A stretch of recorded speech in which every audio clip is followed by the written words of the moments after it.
Sejam muito bem-vindos, meus queridos amigos, meus queridos irmãos. Você está no Pense Biblicamente Podcast. Esse agora é um novo projeto da nossa igreja, da Igreja Batista Vida Nova, onde nós estamos querendo lidar com as dúvidas, questionamentos, às vezes necessidades que a gente observa que a nossa comunidade tem tido.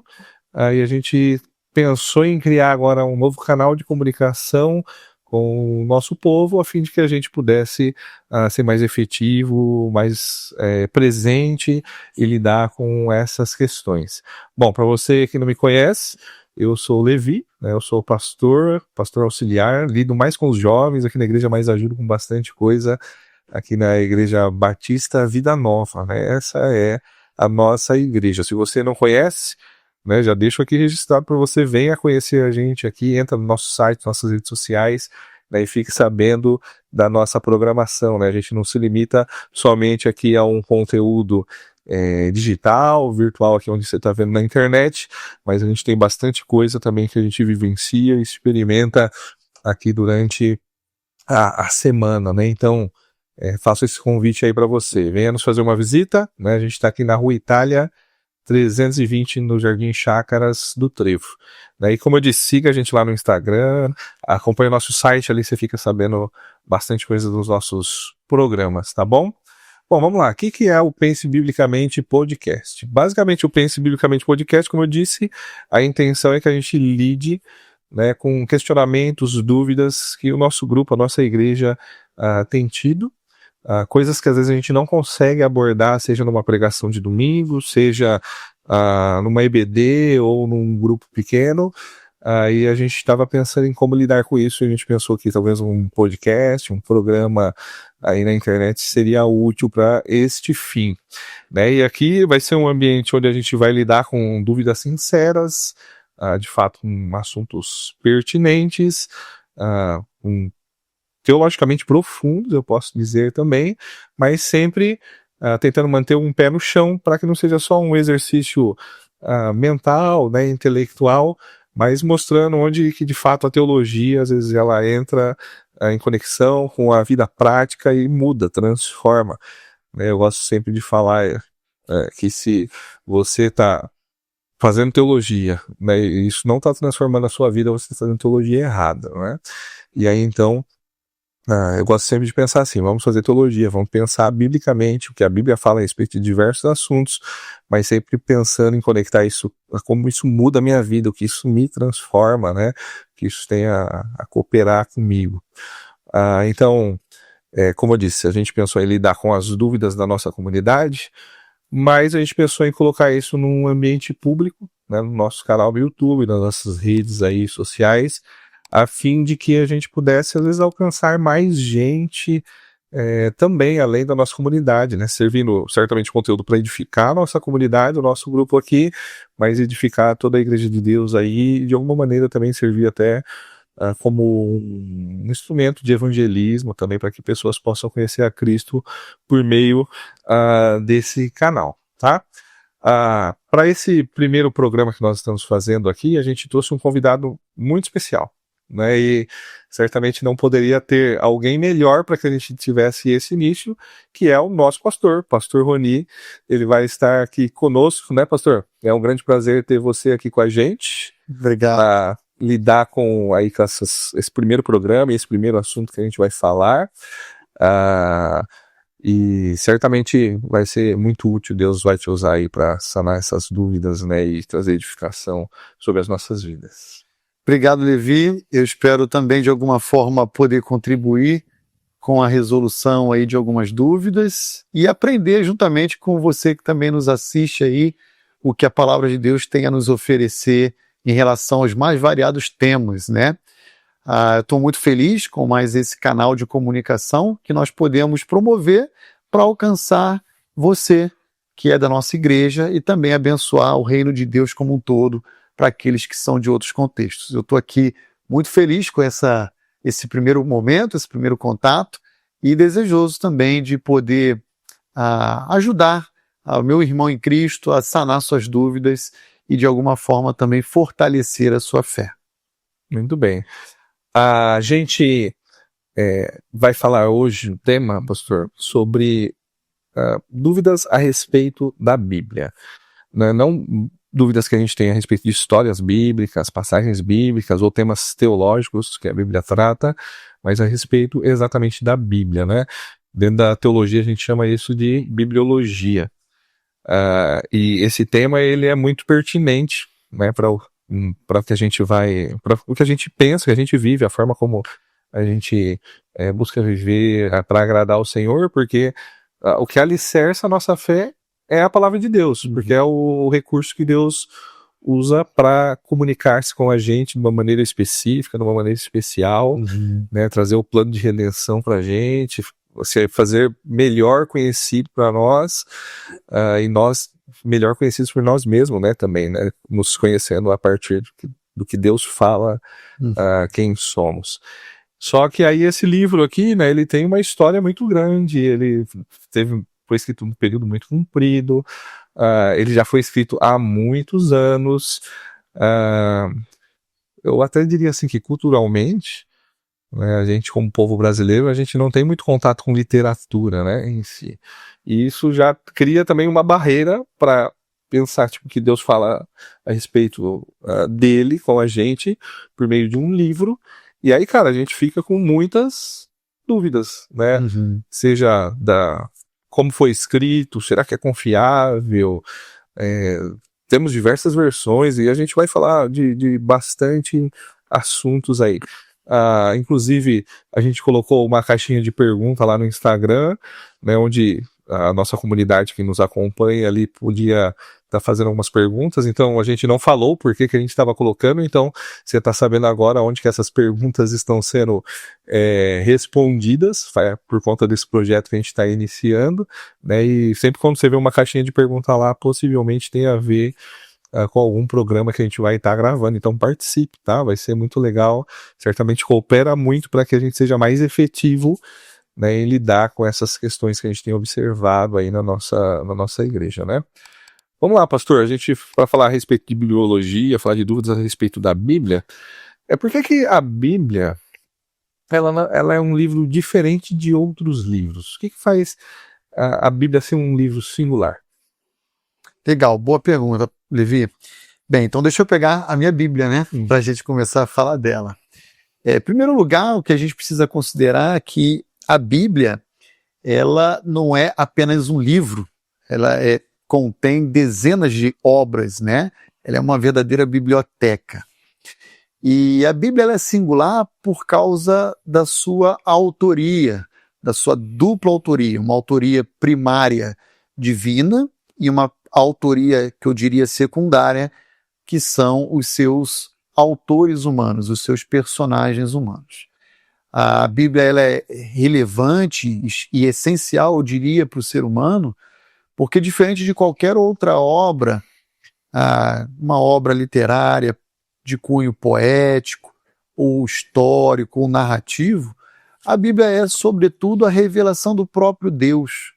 Então ela se torna um livro singular e distinto, eu diria, de qualquer outra obra histórica, porque ela é a revelação do próprio Deus, a sua criação e as suas criaturas. Ela tem atributos, qualidades que são singulares, particulares apenas dela. Por exemplo, a Bíblia, eu costumo brincar que a Bíblia tem 5 Is. Ela é inerrante, ou seja, ela não tem erro algum no seu registro, ainda que muitos tentem desconstruir essa verdade. Ela é infalível, ela é inspirada por Deus, ou seja, o próprio Espírito de Deus soprou na mente e no coração dos seus autores humanos aquilo que ele gostaria que os autores humanos deixassem de fato registrado como sendo a sua palavra. A Bíblia ela é interpretável, é o 4 I, ela é interpretável, ou seja, Deus, na sua grandeza e majestade, na linguagem do reformador João Calvino, ele se acomodou à linguagem humana para se fazer compreendido pela sua própria criatura. Ela é indispensável, 5º I, ela é essencial, ela é indispensável, inegociável. A Bíblia é autoridade, a Bíblia é suficiente, nós não precisamos de nenhum outro recurso além dela para nos conduzir a uma vida de piedade, uma vida de devoção a Deus, uma vida aprovada aos olhos de Deus. Então isso tudo faz com que a Bíblia seja, de fato, uma obra singular e distinta de qualquer outra obra histórica. Você pode ter obras antigas, como de Aristóteles, de Sócrates, de filósofos, né? E que perduraram até hoje, mas a palavra de Deus ela é anterior a todas essas obras e ela foi preservada por Deus e chegou até nós hoje no século XXI para o nosso ensino, para o nosso encorajamento, para a salvação do homem, para a reconciliação do homem com Deus, porque sem essa revelação especial, o homem não teria condições de se achegar a Deus de uma forma plena, de uma forma que apontasse para a obra de Jesus Cristo, né? Muito legal, é verdade. Agora você usou, pelo menos por 2 vezes que eu contei, uma palavra que, quando a gente vai falar a respeito de bibliologia, né, a doutrina acerca das escrituras, ela é um termo fundamental, só que esse termo ele tem muita confusão na igreja brasileira, sobretudo por conta do meio pentecostal, neopentecostalismo, né, que é revelação. Né? E aí tem gente que acha que revelação vai estar lá em pneumatologia, né, doutrina do Espírito Santo, como um dom, né, o dom de revelação. Esse dom não existe na Bíblia, né, mas biblicamente falando, existe um conceito teológico que é o de revelação. Você podia falar pra gente um pouquinho melhor a respeito aí do que é revelação segundo a Bíblia, então? Sim. Há uma confusão entre revelação, o conceito teológico, com aquilo que nós podemos falar popularmente de vidência, ou mesmo é confundido com profecia, né? Que é revelar algo antecipadamente. Não é esse o sentido de revelação. Revelação nas Escrituras tem a ver com desvendar. É Deus saindo em direção ao homem, dando a se conhecer, ele se desvendando, porque ele é o Senhor, Criador de todo o universo, ele está na sua glória sendo exaltado, e ele então vem ao nosso encontro, principalmente depois da queda, nesse abismo que o pecado construiu entre o homem e o seu Criador, e ele então vem a se dar a conhecer, e esse conhecimento então da sua vontade, do seu querer, do seu ser, dos seus atributos, da pessoa que ele é, então fica registrado para que a gente possa conhecê-lo e se relacionar com ele também. Não é para a nossa erudição, para o nosso orgulho, para a nossa vaidade, não, pelo contrário, é para esse conhecimento nos fazer ficar dobrado diante da grandeza desse Deus e gerar em nosso coração um senso de necessidade e dependência plena do nosso próprio Criador. E esse conhecimento, com todo esse detalhe, ele só pode ser, de fato, acessível ao homem por meio das Escrituras Sagradas, que é o registro dessa revelação. Legal, muito bom, pastor. Uma outra coisa que é um outro termo que eu considero importante aí dentro da doutrina das Escrituras, e que às vezes a gente usa também de maneira equivocada, que muitas vezes, sabe, quando a gente vai fazer o nosso devocional, a gente pega a nossa Bíblia, a gente lê um salmo lá e parece que Deus está falando com a gente, né? E, sabe, parece que aquele dia eu estava inspirado, não é? Inspiração, ele é um termo importante também, teologicamente falando, né? Mas o que é inspiração também dentro da doutrina bíblica? E quando eu entendo o texto ali assim, é porque, de fato, eu estou inspirado? O ponto popular hoje da palavra inspiração na língua portuguesa está ligado a um momento de bem-estar da pessoa, de uma disposição, uma inclinação maior para uma disposição no seu dia, e a pessoa fala, eu estou inspirado. Então, eu estou inspirado, eu componho uma música, eu estou inspirado, eu componho uma poesia. Não é esse o sentido. A 2 Timóteo 3,16, o apóstolo Paulo, vai dizer que toda a Escritura ela é inspirada por Deus e útil para o ensino, a repreensão, a correção e a educação na justiça, a fim de que o homem seja perfeitamente habilitado para toda boa obra. Essa palavrinha inspirado é soprado pelo Espírito de Deus, não é um conceito de ditado, mas é um conceito que eu diria misterioso, onde o próprio Espírito coloca na mente e no coração de cada autor das Escrituras Sagradas aquilo que ele gostaria que ficasse registrado como palavra de Deus para o homem. A gente sabe disso, por exemplo, porque 2 de Pedro, capítulo 1, eu quero ler essa passagem aqui, ela é muito interessante para nós, para o nosso tempo aqui hoje.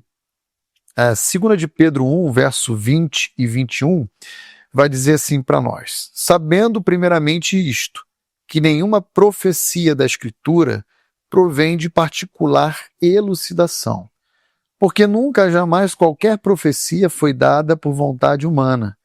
Entretanto, homens santos falaram da parte de Deus, movidos pelo Espírito Santo. Essa palavrinha movido aqui é uma palavrinha muito utilizada pelo timoneiro de uma embarcação. Aquele camarada que vai pilotar a embarcação de um porto até outro lugar. E aqui o que Pedro está dizendo para nós é que nada do que está escrito aqui, como palavra de Deus, brotou ou surgiu de uma inspiração particular, de uma disposição voluntária dos seus autores humanos. Pelo contrário, esses autores, que eram homens santos, eles foram movidos, guiados, impulsionados pelo Espírito Santo de Deus, de maneira que eles pudessem registrar exatamente aquilo que Deus queria que fosse deixado para nós. Não estamos falando de uma psicografia, não estamos falando de um ditado, estamos falando de um mover de Deus entre ele, o Espírito de Deus, e o coração e a mente dos seus autores. Posso fazer uma pergunta particular? Claro, por favor. Você falou, nem, por exemplo, os 10 mandamentos, será que não foi ditado? Sim. Ao longo de todas as Escrituras Sagradas, há momento que pode ter sido onde o próprio Deus, no caso dos 10 mandamentos, ele grava em pedras, né, a sua lei. Ok. Há momentos onde Deus, ele dita. Ele fala, pega aí a pena e diga isso. Por exemplo, Apocalipse é um livro da revelação do Senhor Jesus Cristo. Apocalipse, na palavra grega, significa isso. Revelação, desde o andamento. E ali, já no capítulo inicial dessa obra, o próprio Senhor Jesus se apresenta para o apóstolo João dizendo, pega a pena e registra o que eu vou dizer para o meu povo aí, das coisas que já se passaram, das que estão acontecendo e das que hão de vir. Então isso de fato, há momentos na palavra de Deus onde Deus dita, mas essa não é a regra. A predominância não é o ditado, não é qualquer outra forma, é a inspiração propriamente falando. Então, tipo, Deus se vale do ser humano como o autor, né, o instrumento que vai redigir. Aí, em alguns momentos, pode ser que ele tenha se valido de fato no ditado, mas não na maioria, né? E ele parece que respeita a característica de cada autor, né? Cada autor tem o seu jeitão de falar, às vezes tipos literários diferentes também, não é? Isso é muito legal. Como eu falei logo no início, a palavra de Deus, ela é muito rica e muito bela. Então ela tem dezenas de livros, ela tem inúmeros gêneros literários, né? E a gente consegue perceber tudo isso aí misturado entre Gênesis e Apocalipse. Nesse sentido aí, nós vamos ver essa variação, essa diversidade, e, a meu ver, isso só embeleza ainda mais a palavra de Deus como uma obra singular. Agora, quando eu estou lendo a palavra ali, né, a capacidade de eu entender o texto bíblico, não só o texto literário, mas de fato a vida, né, que aquele texto ela me traz, me comunica, se não é propriamente dito, talvez a melhor expressão falar que eu estou inspirado, então eu estaria o quê? Ok. O apóstolo Paulo, em 1 Coríntios 2,14, ele diz assim: ora, o homem natural não aceita as coisas do Espírito de Deus porque eles são loucas e não pode entendê-las, porque elas se discernem espiritualmente. As verdades de Deus, elas são espirituais. E para que a gente possa compreender numa leitura a Bíblia, a gente precisa daquilo que na teologia nós chamamos de iluminação. E o que é o ato de iluminar a mente, a compreensão do leitor bíblico? É dele ler a palavra e entender pelo Espírito Santo de Deus a intenção autoral, os desdobramentos práticos daquele ensino para a sua vida, né? Isso é uma atuação, eu diria, imediata, ou seja, entre o próprio Espírito Santo e o seu leitor, o leitor das Escrituras Sagradas. Então, nesse sentido, é possível que um indivíduo que não tenha recebido a Cristo como Salvador pessoal da sua vida, não seja habitação do Espírito Santo, ele pegue a Bíblia e leia e fique desinteressado por ela porque ele não entende o que está escrito ali. Mas para aqueles que nasceram de novo, para aqueles que são habitados pelo Espírito Santo de Deus e que têm o Espírito em seu corpo, em seu ser, habitando, à medida em que nós abrimos a palavra de Deus, ele nos capacita a compreender as verdades e aplicá-las na nossa vida. Então eu diria que iluminar tem a ver com isso. É a capacidade dada pelo Espírito para que nós, homens, leitores da palavra, possamos compreender ela e apreender ela também em nossas vidas. Porque se a gente apenas a compreende, nosso cérebro, nossa cabeça fica grande, né? Mas o nosso coração pequeno e vazio. Verdade. E a ideia do Espírito Santo é que a gente possa apreender essas verdades para que elas transformem a nossa vida também. Acho que agora também é um momento próprio para compartilhar uma pergunta da irmã Kátia. Opa! Ela faz uma pergunta assim, ó, tipo, tudo bem se eu não entender ou não souber interpretar a Bíblia em algum momento? Acho que ela está pensando aqui no sentido que muitas vezes ela lê o texto, mas às vezes ela não entende direito o que aquele texto está falando, né? Significaria que talvez eu não fui iluminado naquele momento ali? Significou que talvez aquele texto ali também não foi proveitoso, aquele momento não foi proveitoso? O que você pensa a respeito disso? Eu penso que toda leitura da palavra de Deus, ela sempre será proveitosa. Existem momentos no nosso dia a dia, na nossa rotina, que a gente lê e parece que não fez muita diferença. Sabe quando que a gente percebe que fez diferença e que ficou lá gravado no nosso coração? Especialmente nos dias maus. Nos dias maus, o Espírito Santo, de uma forma muito particular, ele nos traz à memória aquilo que nos dá esperança. Aquela leitura rápida, corrida, que às vezes a gente fez na hora ali do almoço, no ambiente do trabalho, e que passou desapercebido, mas ele usa aquela palavra e traz à nossa mente, ao nosso coração, esperança e encorajamento por meio dela. Agora, quando a gente não lê, o Espírito Santo não tem como trazer à recordação a nossa aquilo que a gente nunca leu. Então é extremamente importante que a gente dedique tempo. Eu quero dar uma palavra aqui para todos aqueles que estão assistindo esse bate-papo, esse podcast, e que ama o Senhor Jesus, que já sofreu a experiência da regeneração. Querido irmão em Cristo, essa obra que nós temos à nossa disposição, ela é um tesouro precioso, nós deveríamos abraçá-la, amá-la, muito mais do que muitas outras coisas que temos no nosso dia a dia. E, infelizmente, o retrato do evangelicalismo brasileiro é exatamente o oposto. A gente só se dedica a ler a palavra de Deus quando tem uma sobra do nosso tempo ao longo do nosso dia. Pelo contrário, a gente precisa priorizar. E eu quero encorajar você, inclusive, a não apenas ler. Eu tenho uma filosofia pessoal que diz mais ou menos assim: livro bom não se lê, se estuda. E a palavra de Deus é por aí. É uma biblioteca, um grande acervo de obras que revelam a vontade de Deus e o ser de Deus ao homem, e que a gente deveria sim se debruçar na leitura, sem pressa e com prazer. O Salmo 119 fala muito isso para nós, né? Da maneira como o salmista ele tem prazer na lei do Senhor, nela ele medita dia e noite, a palavra de Deus restaura a sua alma, levanta ele do pó.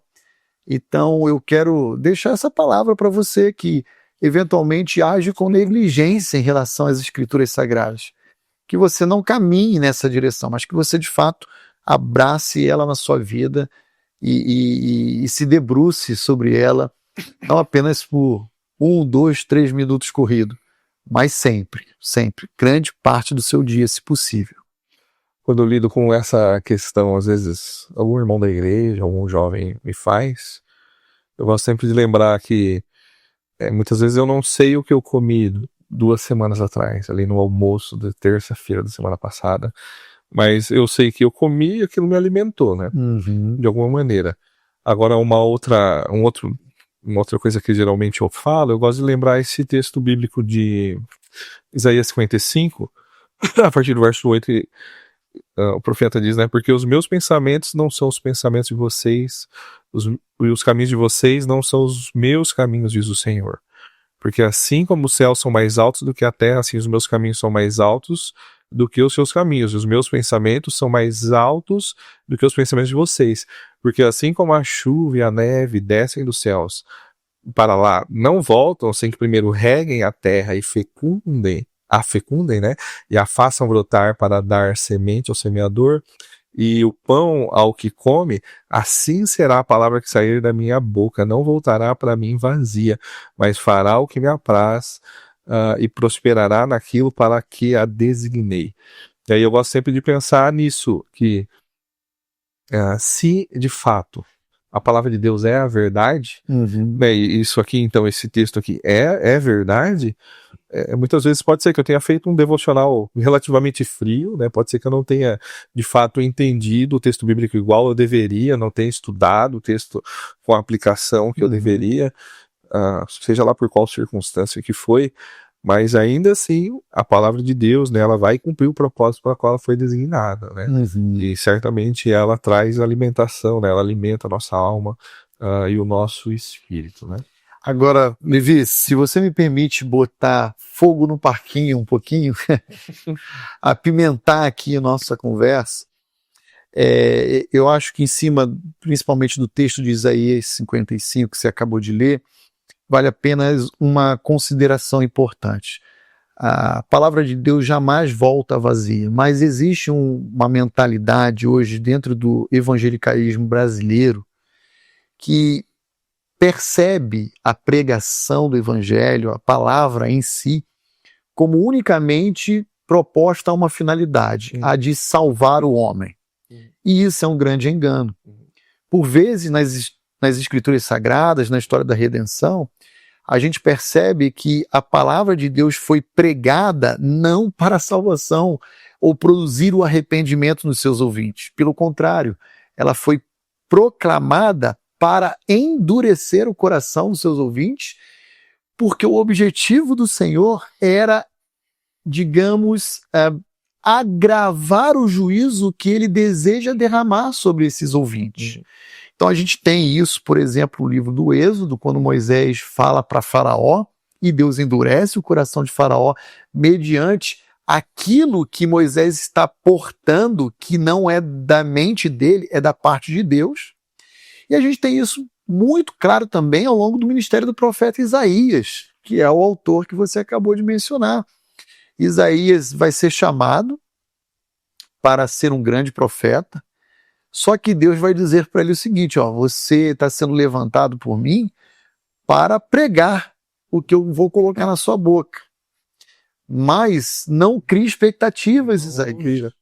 Porque à medida que você pregar, ao invés de você produzir arrependimento, você vai promover endurecimento. E eu quero que você pregue nas palavras do próprio profeta Isaías, para que os cegos vendo não veem, para que os ouvintes ouvindo se ensurdeçam. Ou seja, é para produzir exatamente o oposto. Então eu queria apenas fazer apimentar aqui o nosso bate-papo hoje. Eu sei que isso pode causar aí no ouvinte um certo incômodo, desconforto, mas a gente não está aqui para omitir algumas informações que são importantes e que, infelizmente, o evangelicalismo brasileiro padece. E essa é uma compreensão que, a meu ver, particularmente, ela está sendo muito mal compreendida. É verdade, pastor. Agora, teve uma outra pergunta que fizeram ainda dentro desse tema de, às vezes, compreender, iluminação. Parece que é uma pergunta simples demais, mas ela é significativa. E diz assim, eu preciso orar antes de começar a ler a Bíblia? Opa! Essa pergunta é fantástica. Assim, quem que foi que fez essa pergunta? Maiara. Maiara. Olha, Maiara, eu gosto de pensar como os reformadores e os puritanos, que a leitura bíblica, ela sempre é acompanhada da oração e a oração da leitura bíblica. Na mente desses teólogos reformados, oração e leitura da palavra são dois elementos inseparáveis, indissociáveis. Por exemplo, pensa numa moeda. Para aquela moeda ter valor, ela tem que estar cunhada dos dois lados, senão ela está comprometida. Assim é a leitura bíblica e a oração, ou a oração e a leitura bíblica. Quando nós lemos a palavra de Deus, é Deus falando conosco. E quando nós oramos, somos nós falando com Deus. E para que haja esse diálogo, ou seja, no mínimo duas pessoas envolvidas se comunicando, né, para que não seja um monólogo, apenas um falando, é necessário sempre, então, termos a palavra de Deus sendo lida e com o coração desejoso de ouvir o que Deus tem a nos ensinar e, ao mesmo tempo, orar e colocar diante de Deus aquilo que na nossa vida está acontecendo, nosso coração anseia, entre outras coisas mais. Então, oração e leitura são inseparáveis, indissociáveis. É verdade. Eu gosto também de pensar a respeito da oração, da leitura bíblica, no sentido também de produzir uma humildade no nosso coração, né? A gente já tem as nossas próprias limitações por conta de sermos humanos, né? Só que a gente também tem uma natureza caída, né? E quando a gente está lendo a palavra de Deus, é um exercício espiritual, né? E a gente não pode negar o poder que a carne tem, né? É bem possível que você consiga ficar com a sua esposa assistindo um filme com o Tom Cruise lá, todo romântico, durante 2 horas e meia, você não dá uma pescada nenhuma, mas a hora que você pega para ler um capítulo, às vezes o olho já começa a pesar, né? Você ouviu o sermão do pastor durante o domingo, então é uma batalha, né? Então, eu acho que quando a gente vai fazer a leitura bíblica, eu gosto também da disciplina da oração, para mostrar a dependência que eu tenho até para isso, né? Diante da minha pecaminosidade, mas também diante das minhas limitações, né? Igual a Kátia perguntou a respeito do tudo bem se eu não entender, a gente também está numa caminhada progressiva, né? Tanto na questão da nossa santidade, no nosso conhecimento de Deus, conhecimento teológico, que vai dando fundamento para você entender outras coisas que pode ser que no início você não entenda, mas também penso a respeito até como um ser humano, como intelectualmente falando, a gente vai amadurecendo, a gente vai crescendo, culturalmente se desenvolvendo, e isso vai contribuindo para que você tenha um background melhor, uma bagagem melhor para você compreender o texto bíblico também, né? E é muito interessante que há grandes porções das Escrituras, como o livro de Salmos, que são verdadeiras orações. E é palavra de Deus, né? Então, há vários salmistas compondo suas canções e que, na verdade, são apenas orações que eles estão registrando. E que, depois de registrados, colocam a melodia e entoam o Senhor e cantam, né? Então, eu quero encorajar todo mundo que está nos assistindo a sempre fazer isso. Ore, leia a palavra, ore, leia a palavra, ore. E essa vai ser, com certeza, uma disciplina espiritual muito especial. Inclusive, tem o pastor Jonatas, que acho que falou já por 2 vezes, pelo menos, que eu me lembre. Pode ser que a gente também tenha falado, né, e pregando, dando aula, mas eu lembro do pastor Jonas trazendo esse assunto, que é uma leitura orante. Então, ore a palavra também, né? Então, tipo, às vezes pode ser que em alguns momentos eu não saiba o que falar, né? Mas pode ser que um salmo dê a voz, né, para aquilo que eu tô sentindo e para aquilo que eu preciso colocar diante do Senhor, né? Então, a oração de fato é fundamental e não tem como desassociar da leitura da palavra, né? Isso aí. Agora, pastor, a gente tem diversas versões bíblicas, diversas traduções. Qual que é a mais fiel? Essa pergunta é uma pergunta da Rita, da irmã Rita. Ok. Respeito. Irmã Rita, assim, nós não temos mais o texto original. O que nós temos são as cópias, né? Todas as versões em língua portuguesa, ela tem o seu valor, mas a gente precisa entender que nenhuma delas foi ou é inspirada por Deus. São traduções, né, do texto original. Nós temos cópias antigas, textos alexandrinos, textos bizantinos, texto ocidental, vários documentos antigos que, quando são colocados no exercício de crítica textual, comparando um com o outro, nós chegamos a praticamente 100%, não vou dizer 100%, mas 99,8% aí de segurança em relação ao que foi originalmente produzido pelos autores. Essa porcentagem mínima ela é desprezível, irrisória, porque se trata às vezes de um artigo, de um pronome que não vai comprometer nenhum ensino bíblico, né? Então nós temos, a partir desse exercício de crítica textual, para chegarmos ao texto original, as traduções. E a tradução, ela tem algumas possibilidades de serem realizadas. As 2 principais é aquilo que nós chamamos de equivalência formal e a tradução por um método dinâmico ou funcional. A equivalência formal, ela tem uma preocupação maior de pegar palavra por palavra do texto original e traduzir ela literalmente. Exemplos a ARA, Almeida Revista Atualizada. Saiu uma nova versão da ARA, que é a NAA, Nova Almeida Atualizada. A Almeida Revista e Corrigida, Almeida Corrigida e Fiel. Essas são traduções... Século XXI, que são traduções de equivalência formal, ok? Tem a de equivalência a tradução funcional ou dinâmica, que é uma outra maneira de você traduzir o texto original. E como funciona essa segunda maneira? É trabalhando não com a literalidade do significado de cada palavra, mas sim com o campo semântico dela. Então, o que aquela palavra abrange e tem dentro do seu campo de significado, ou campo semântico, possibilidades de tradução. Muitas vezes tem uma expressão idiomática. Isso é mais fácil, em vez de traduzir literalmente, você achar algo similar que a gente tenha naquela cultura, naquele idioma. Isso. Um exemplo, por exemplo, aí que é muito comum na literatura hebraica é a expressão chifre como sentido de força.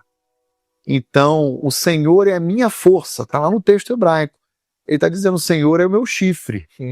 Né? Então, a tradução pelo método dinâmico funcional, ela vai usar o campo semântico de uma forma mais abrangente e vai resultar numa linguagem até mais popular nossa, como é, por exemplo, o caso da NVI, da NVT, nova versão internacional, nova versão transformadora, que já caminham mais nessa metodologia funcional ou dinâmica. Existem outras formas e versões que a gente tem à nossa disposição hoje, mas que particularmente eu não gosto. E aí eu vou emitir a minha opinião apenas, ok? Não estou dizendo que é heresia, mas, por exemplo, a NTLH, que é a nova tradução na linguagem de hoje, que normalmente, inclusive, é muito utilizada com criança, porque ela tem uma linguagem muito fácil de entendimento. Ela já sai um pouquinho do método funcional dinâmico de tradução, caminhando mais para uma paráfrase, porque ela tem ali no seu corpo muito viés interpretativo. A gente tem a Bíblia, a Mensagem, que é uma paráfrase, não é nenhuma tradução. Bíblia né? Viva. A Viva também é um outro exemplo. Então, respondendo a pergunta da irmã Rita, é assim, pastor, qual a versão mais fiel? Eu, particularmente na Igreja Batista Vida Nova, eu adoto de púlpito a ARA, é uma opção minha, porque eu entendo que ela tem uma linguagem mais formal e solene, como é o caso de um ambiente cultico. Mas isso não me impede, por exemplo, de no meu dia a dia, em casa, na minha rotina, de fazer meu devocional numa NVI, numa NVT, que tem uma linguagem mais familiar para nós, né? Não tão formal, ela é mais informal. Então não tem uma versão que é inspirada por Deus, porque todas as versões são traduções, né? Mas tem aquela que a gente mais se identifica. Às vezes, há jovens que cresceram num ambiente onde a revista atualizada era utilizada no ambiente de culto, e há outros que cresceram no ambiente da NVI. E aí cada um vai caminhar mais numa linha que se familiariza mais e se identifica mais. Eu particularmente sou um desses. Eu fui criado, acho que talvez no púlpito os pastores usavam mais a ARA, mas eu sempre gostei muito de usar a NVI, né? Para ser mais acessível, assim, né? Sei lá, para mim fazer mais... Sim, uma linguagem mais fácil, né? Para mim fazer mais simples, principalmente quando eu era mais novo, né? Mas conforme eu fui amadurecendo e estudando a Bíblia, assim, tendo mais ferramentas, aí a gente começa a ficar mais crítico com algumas coisas, né? E ultimamente eu tenho usado a NAA, se eu não me engano o pastor Jonas está usando a NAA também. O pastor Vitor, ele gostava de usar a NVI, mas ele tem, às vezes, flutuado aí entre outras versões, inclusive, talvez principalmente a Almeida século XXI, se eu não me engano, que ela é bem formal, né, na filosofia, tradução dela. Agora, talvez a dica principal é essa, né, encontrar aquela que é mais confortável ali, que ela tem sido mais útil para que ela compreenda, né. Inclusive, as traduções, além da questão quando ela escolhe a forma, né, o método que ela vai usar de tradução, geralmente ela está pensando num público que ela está tentando alcançar também, né. Inclusive a NVT, uma das intenções foi ser uma Bíblia para essa nova geração, crianças, adolescentes.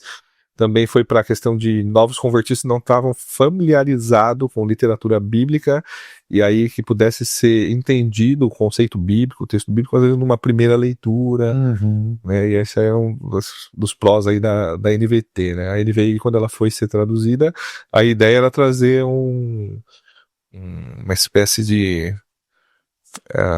uma linguagem mais de acordo com o vernáculo atual, né? Com o que estava sendo utilizado, né?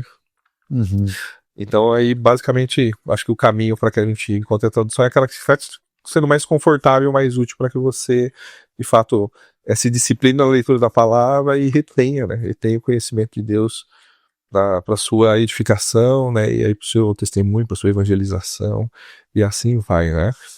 E cada uma geralmente tem a sua coração ali, mas não tem nenhuma que vai ser a mais fiel, né? Inclusive eu lembro numa aula do pastor Jairo Moreira lá no seminário, e aí teve um um colega de classe perguntou qual que era a melhor versão, na opinião dele. E aí, engraçado que ele falou todas, né? Porque às vezes, na hora que a gente vai estudar, né? Às vezes é bom você ter 2, 3 versões, porque às vezes numa tradução ela traz uma nuance que numa outra não vem, né? E aí, você, às vezes, lendo numas 2, 3 traduções, isso é útil, né? Pra compreensão. Muito bem, agora o João Moja, ele fez uma pergunta a respeito assim, ó, qual que é a melhor maneira de ler cronologicamente, de Gênesis a Apocalipse, selecionando livros assim, avulsos? O que você diz aí, pastor? Qual é a sua recomendação? Ok. Isso é muito pessoal também, tá, João? Existem várias formas de você ler as escrituras. Você pode, por exemplo, ler ela de uma maneira cronológica. Eu quero fazer uma leitura pela ordem dos acontecimentos. Hoje a gente tem essa ferramenta, inclusive em língua portuguesa, que é a Bíblia em ordem cronológica. Então você pode fazer uma leitura assim. Você pode fazer uma leitura canônica, ou seja, seguindo a sequência dos livros de Gênesis e Apocalipse. Você pode fazer uma leitura a partir de uma inclinação pessoal sua, de facilidade, por exemplo, de narrativas, e você opta por livros históricos e começa lendo por essas obras. Então isso é muito pessoal, não tem uma maneira correta.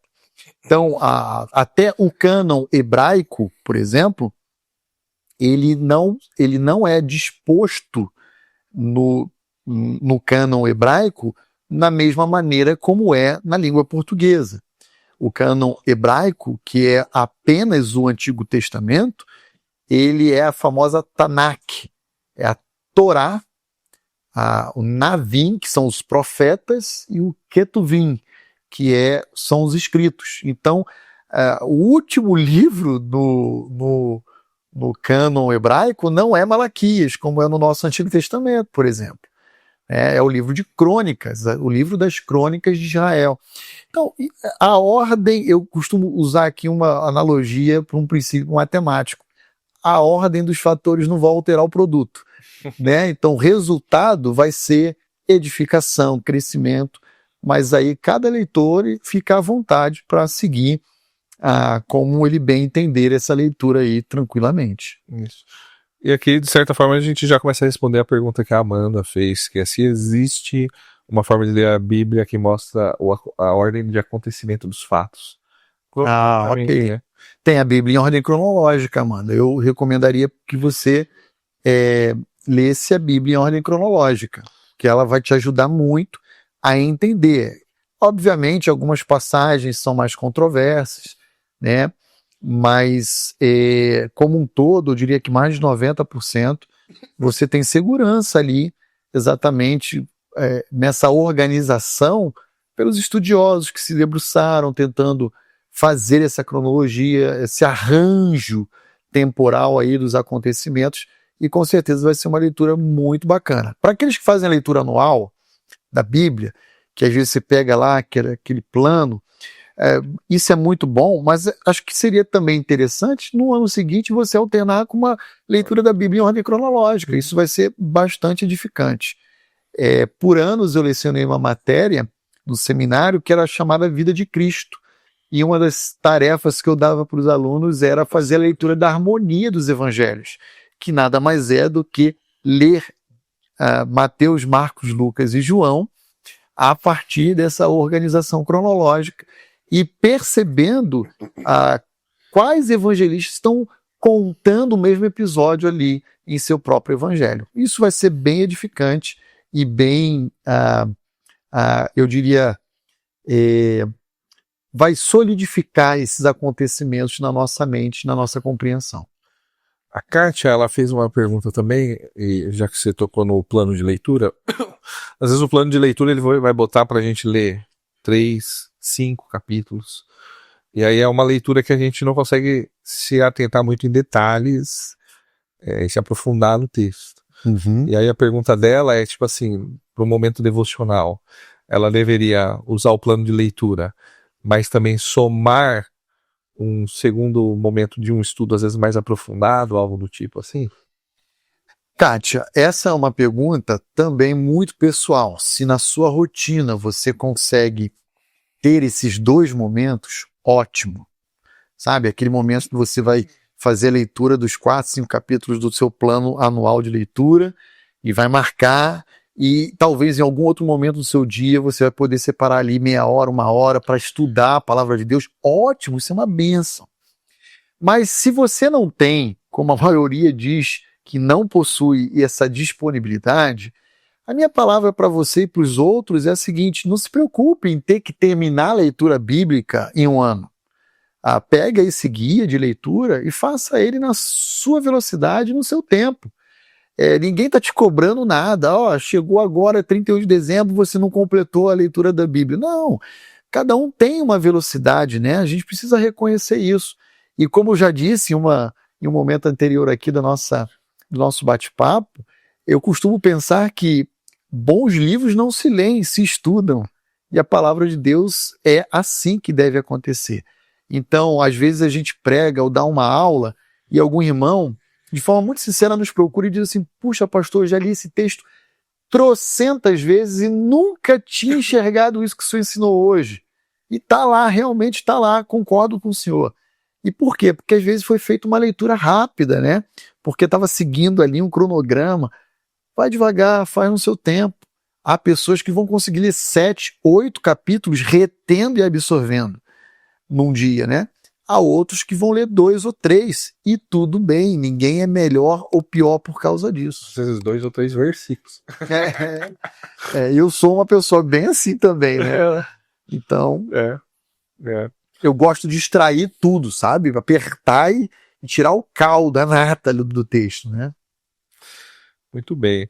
Agora, uma outra pergunta que nós temos aqui, e cara, essa aqui é muito pertinente, eu diria. É porque que é tão difícil a gente seguir corretamente o que a Bíblia ensina? Ok, essa pergunta é pertinente e a resposta dela está lá em Gênesis capítulo 3. Por que Gênesis capítulo 3? Por causa que o capítulo 3 do livro de Gênesis narra para nós o relato da queda. E no momento em que o homem comete o pecado, o que acontece é que há uma reorientação do coração do homem que estava voltado para Deus para todo e qualquer lugar diferente do de Deus. Então, mesmo uma criança quando nasce, aquela coisa linda, né? Maravilhosa, fofa, bonita, ela já é pecadora e ela já dá as costas para Deus desde o seu nascimento. Salmo 51:5, Davi vai dizer que em pecado sua mãe o concebeu. Então, Provérbios vai dizer que a astutícia está ligada ao coração da criança. Então, o homem já nasce predisposto para o mal. Isso aqui não é algo duvidoso, questionável ou que pode ser discutido. De Gênesis a Apocalipse, a Bíblia é clara em dizer que desde que o pecado entrou no mundo, o homem ele se tornou um ser alienado em relação a Deus e que por si só dá as costas para Deus. Romanos 3, de 10 a 12, vai dizer que não há um justo sequer, não há quem faça o bem, não há quem busque a Deus, todos a uma se extraviaram, todos a uma se tornaram completamente alienados em relação a Deus. Então, por que é difícil a gente viver aquilo que a gente lê? Como foi a pergunta? Porque o nosso coração é mau e nós precisamos da intervenção de Deus em nossa vida, nos dando um novo coração, tirando-se de pedra e dando de carne, fazendo com que a gente passe, experimente pela experiência de um novo nascimento. A gente precisa ser habitado pelo Espírito Santo de Deus para que os nossos sentimentos, pensamentos, ações possam ser remodeladas, reorientadas. Por isso que é difícil viver e obedecer tudo aquilo que a palavra de Deus nos ensina. E qual é o papel da palavra de Deus no processo de santificação? a palavra de Deus ela é essencial, ela é indispensável, e só faz sentido falarmos de santificação a partir dela. Porque é ela que nos diz o que desagrada a Deus, e à medida em que ela revela para nós o que desagrada a Deus, nós olhamos como um raio-x o nosso ser, e a gente percebe aquilo que nós estamos vivendo e desagradando a Deus, e a gente então é capacitado por ela e pelo Espírito a dizer não para essas coisas. Então não existe santificação a parte das Escrituras. A gente precisa das Escrituras. A palavra de Deus é quem nos liberta. A palavra de Deus é quem nos dá vida. A palavra de Deus é que nos sustenta. Então, o papel da palavra é essencial, é holístico, é total, é completo, alcança todas as esferas da nossa vida humana e da nossa experiência. Tem uma pergunta feita pela Bruna. E pergunta complexa essa, viu, já? Ó, que assim, como que o conceito de justiça em Provérbios se harmoniza com a ideia de graça nos evangelhos? E o que isso revela sobre a teologia bíblica ao longo do tempo? Como ela vai evoluindo, talvez a palavra certa, progredindo, né? Uhum.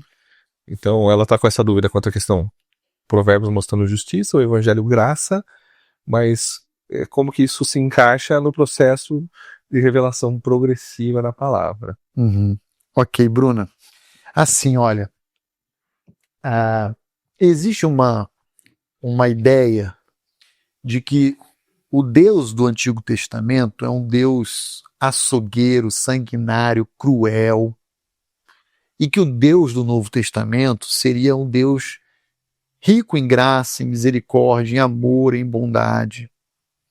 E daí você percebe que até na sua pergunta você usa a expressão justiça, que está ligada com juízo e disciplina, no livro de Provérbios, né? E contrasta com o conceito de graça, amor e bondade nos evangelhos. Mas Deus do Antigo é o mesmo Deus do Novo. E o Deus de graça, como ele é compreendido no Novo, ele também é um Deus de graça compreendido no Antigo. E o Deus da disciplina, da justiça retributiva de Provérbios é o Deus também do Novo Testamento, de justiça retributiva. Então vou dar aqui alguns exemplos. Você tem a justiça no Antigo Testamento de forma muito visível. Mas veja, quando a gente olha para o livro de Jonas, a gente vê Deus desejoso de salvar toda uma nação assíria, os ninivitas. Aquilo é expressão de graça, de misericórdia, de amor, com um povo cruel e pagão. E por isso, inclusive, que Jonas não quer nem ver pintado aquela turma, porque ele abominava. Mas agora, olha só que interessante, o Deus do Novo Testamento, como esse Deus de graça, também agindo com justiça retributiva em Atos 5, no episódio de Ananias e Safira. Então a maior dificuldade que a gente tem na nossa mente pequena, limitada e finita, Bruna, é conciliar a justiça de Deus com esse Deus que também ao mesmo tempo é amoroso, gracioso, bondoso e misericordioso. Então, na Bíblia, a gente não pode suprimir um atributo de Deus frente a outros. Esse Deus que é misericordioso e amoroso, ele também é justo. Esse Deus que é bondoso e gracioso, ele também é santo. Então, a gente vê também no livro de Provérbios, além da justiça, é graça. Assim como nos evangelhos a gente também vê justiça, e não só amor e bondade. Então a gente não pode desvincular, achar que essas coisas elas estão separadas no ser de Deus. Deus ele é tão bom, e isso é 100% verdade, como ele é igualmente justo, e isso também é 100% verdade. Acho que uma questão que é importante observar também é o tipo da literatura, né? Quando eu falo de Provérbios, então é uma literatura sapiencial, né? Uhum. Às vezes as pessoas têm tendência de ir para Provérbios e encontrar o texto como uma lei, né? Não é? É uma observação do sábio de algo que é comum acontecer, né? Geralmente o caminho é de fato aquele ali que ele está propondo, que o provérbio está condensando um princípio muito maior, né? E aí a gente tem essa diferença também. Aí os evangelhos é uma narrativa, já... por exemplo, os evangelhos, a gente tem muitas parábolas, que é o contrário de um provérbio, né? Que aí é um princípio que ele abrange numa história bem grande, coisas do tipo assim.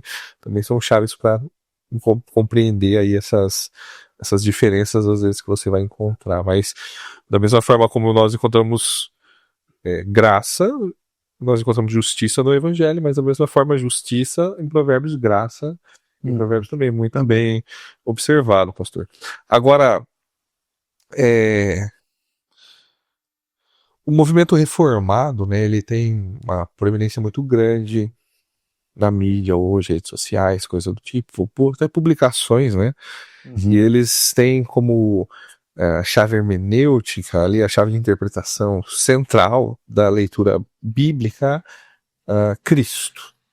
Eu até entendo que, de fato, Deus ele fez todas as coisas convergir em Cristo, né, na história. Mas o que você pensa a respeito disso, de usar essa leitura, essa chave hermenêutica, essa chave de interpretação cristocêntrica, como os reformados às vezes se propõem?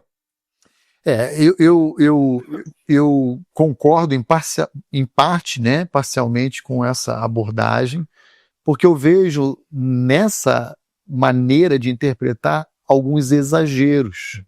Então, já li obras, inclusive publicadas por teólogos assim, de orientação reformada, onde cada elemento do tabernáculo apontava para Cristo. E jamais Moisés, como autor, estava intencionando isso. Agora, sim, a gente consegue ver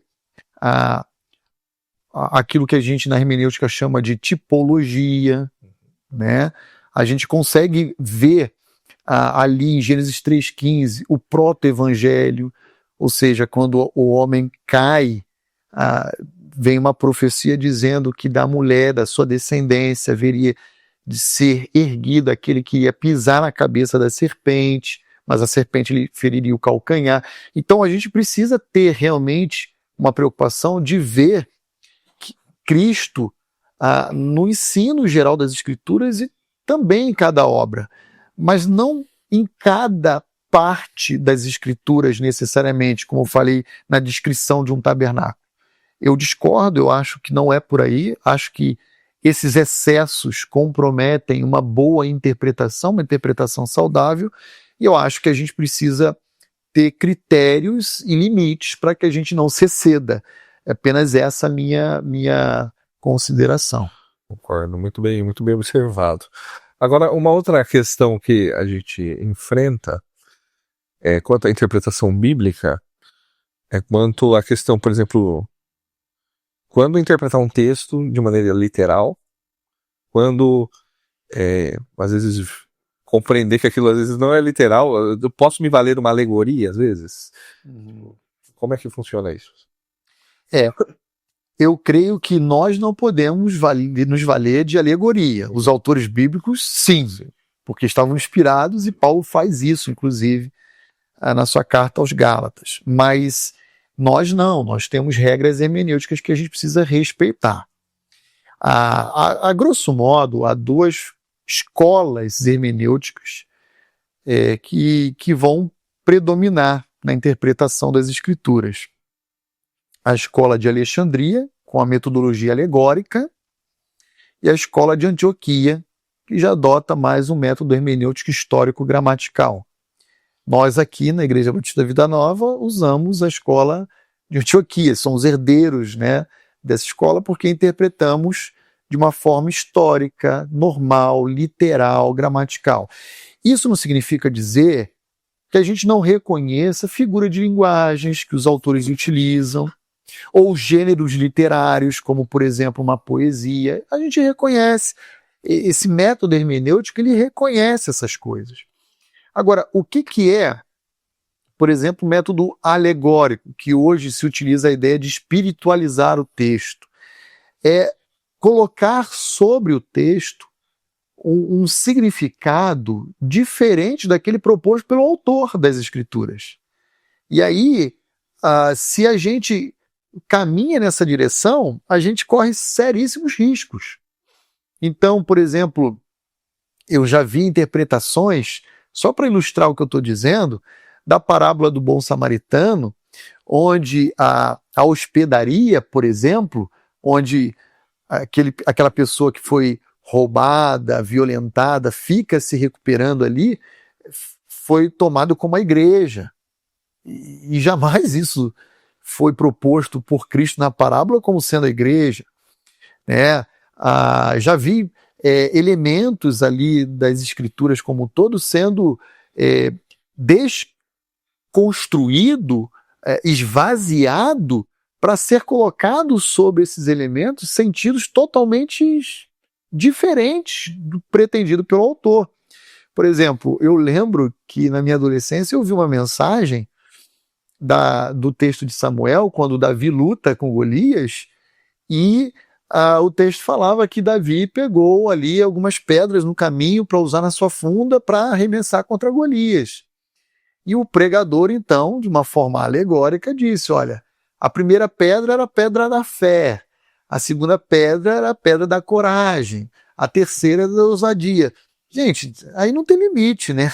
Aí o céu é o limite, cada intérprete vai atribuir ao texto aquilo que jamais foi pretendido pelo autor. Pedra é pedra, era um elemento que estava no caminho e que Davi usou na funda para acertar e golpear Golias e vencer. Então, eu creio, e nós adotamos aqui na Igreja Batista Vida Nova, que o método correto, o método justo, com a pretensão autoral, com o ensino das Escrituras, é o método histórico, normal, literal, gramatical, que decorre, né, historicamente da escola de Antioquia.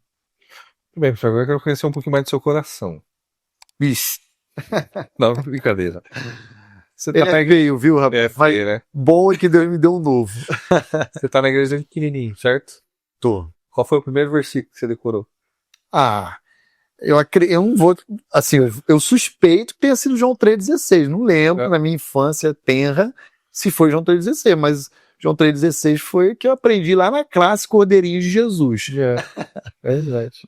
João 3,16, Salmo 23:1, Senhor meu pastor, nada me faltará. Eu acho que para mim foi o Salmo 119, 105, lâmpada para as minhas pés. Pés a tua palavra, luz para o meu caminho. Legal.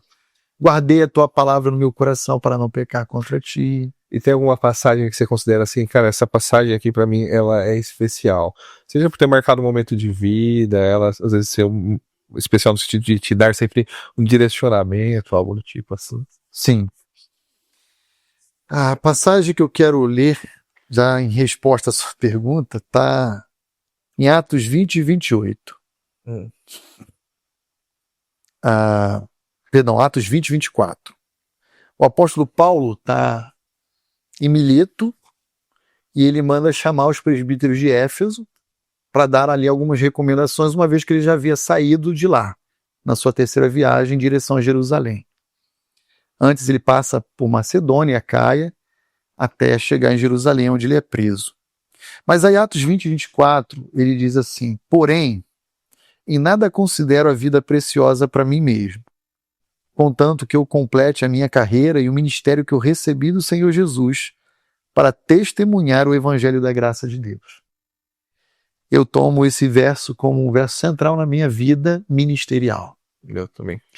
E eu tenho ele gravado no meu coração de forma que cada dia que eu levanto para pastorear, para preparar uma aula, para visitar, para aconselhar alguém, eu quero me deixar ser gasto e chegar ao final da minha carreira, usando a expressão de Paulo, né, sabendo de que eu vivi a minha vida para testemunhar esse evangelho da graça de Deus. Então, a minha vida não está em primeiro lugar. Em primeiro lugar está a missão pela qual a minha vida serve para atingir esse fim. Legal, também gosto muito desse versículo. Gosto sempre de emendar ele também, pensando no 1 Pedro 2,9, a segunda parte, né? A fim de proclamar A virtude daquele que que nos chamou das trevas a sua maravilhosa luz. Eu gosto muito desse texto também. A gente podia tatuar ele, né? Não, tô brincando. Esse é outro podcast. Não põe fogo no papinho, não, hein, rapaz. Mas, pastor, muito obrigado. Obrigado pelo tempo que o senhor disponibilizou aí pra gente poder falar a respeito desses assuntos. Não sei se você tem mais alguma consideração que você quer fazer a respeito aí desse tema, bibliologia. Caso não tiver, aí eu já falaria, dá um último conselho aí pro querido irmão da nossa igreja a respeito dessa luta aí, de manter uma constância, a leitura da palavra, a importância dela para a santificação. A gente já falou de muito dessas coisas, mas aí um último incentivo. Legal. Bem, eu queria dizer que eu estou muito feliz aqui nesse primeiro momento, desse novo canal, né, da nossa igreja, e queria dizer que você que assistiu esse tempo aqui de bate-papo e de reflexão, que você possa pensar biblicamente a respeito da sua vida, porque a palavra de Deus deve nortear, orientar a nossa vida do início ao fim.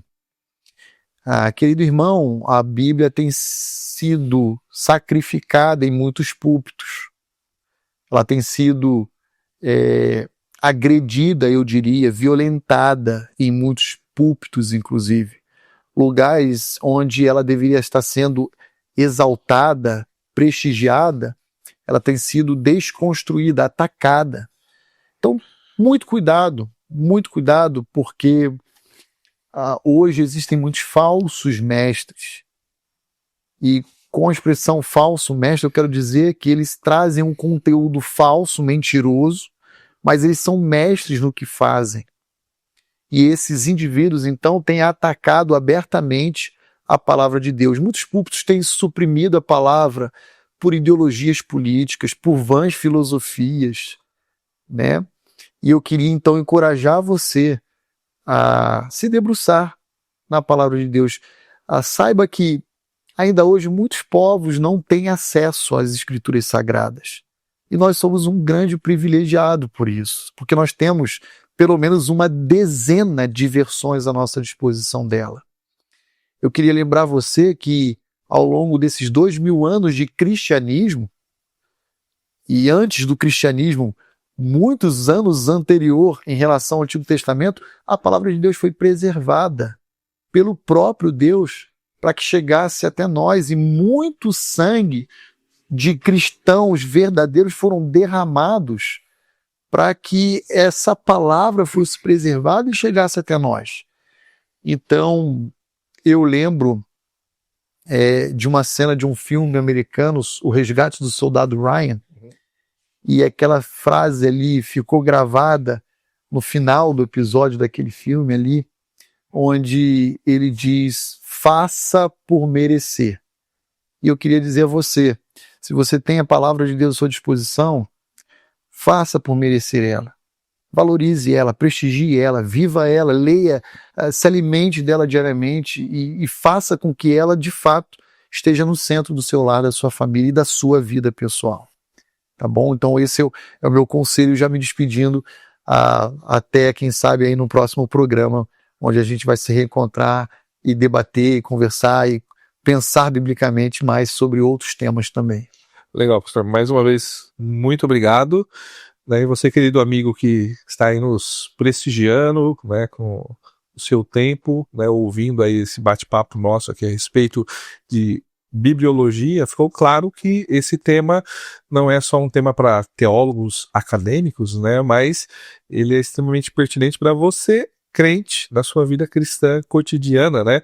Ou como o R.C. Sproul dizia, né, todos nós somos teólogos, né? Então, de alguma maneira, todos nós estamos aí desenvolvendo algo a respeito, pensamento a respeito de Deus, e é importante que você desenvolva aquilo que você pensa a respeito de Deus e a forma como você vive para esse Deus a partir da palavra de Deus, né? E de uma leitura correta da palavra de Deus, com posição correta diante da palavra de Deus, e assim vai, né? Então, muito obrigado, né, pelo tempo que você despendeu aí para nós, tá? E esperamos que você tenha gostado, que tenha sido útil, que sua vida tenha sido edificada, que você tenha saído, de fato, encorajado. E sempre sonhei em fazer isso, pastor. Se inscreve no nosso canal, né? Deixa seu like, deve estar aqui para baixo, aqui em algum canto, em cima, sei lá. O pessoal sempre aponta, né? Faz isso assim, aqui para cá. Você curtindo, deixando o like, né? Inscrito no nosso canal, certamente você vai estar recebendo as atualizações dos nossos programas, deixando o like aí embaixo. A plataforma acaba entendendo que o conteúdo foi de alguma maneira relevante. Deixa perguntas ali, porque nos comentários, porque dali a gente pode tirar ideias para mais temas, às vezes até voltar nesse assunto de novo e fazer uma parte 2, porque é um assunto de fato muito extenso também, né? Mas use isso também como uma ferramenta, né? Então compartilha com algum amigo querido, no grupo da família, com algum irmão em Cristo, com um alvo evangelístico. Certamente Deus pode usar esse conteúdo aqui para estar abençoando a vida dele, tá? Então, muito obrigado. Mais uma vez, espero que esse conteúdo aqui tenha de alguma maneira te ajudado a pensar biblicamente, tá? Deus te abençoe e nós nos vemos aí na próxima. Fica com Deus.